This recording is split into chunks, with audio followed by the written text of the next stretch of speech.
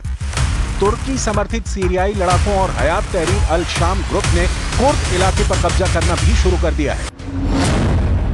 सेना में भर्ती होंगे कैदी। अमेरिका की टेंशन सीरिया की जेलों से रिहा हुए वो खूंखार लड़ाके भी हैं जिन्हें बशर ने लंबे वक्त तक कैदी बनाकर रखा था। कमांडर जुलानी ने बड़े स्तर पर जेलों में बंद फाइटर्स को आजाद कर खत्म हो चुके कई टेरर ग्रुप में जान फूंक दी है। वहीं मीडिया रिपोर्ट्स ये भी कहती हैं कि जुलानी ने लड़ाकों को सेना में भर्ती करने का ऐलान कर दिया है। इसमें वो लड़ाके भी शामिल होंगे जिन्होंने बशर अल असद की सत्ता को सीरिया से उखाड़ फेंकने में कमांडर जुलानी की मदद की है। असद रूस में है और रूस के राष्ट्रपति व्लादिमीर पुतिन की भी नजर सीरिया पर है। वो सीरिया में हो रही हर हलचल पर बारीकी से नजर बनाए हुए हैं। पुतिन का दावा है कि सीरिया से बशर अल असद की सत्ता जाने से सबसे बड़ा फायदा बेंजामिन नेतन्याहू को हुआ है। Все-таки главный бенефициар происходящих событий в Сирии, главным бенефициаром является, на мой взгляд, Израиль.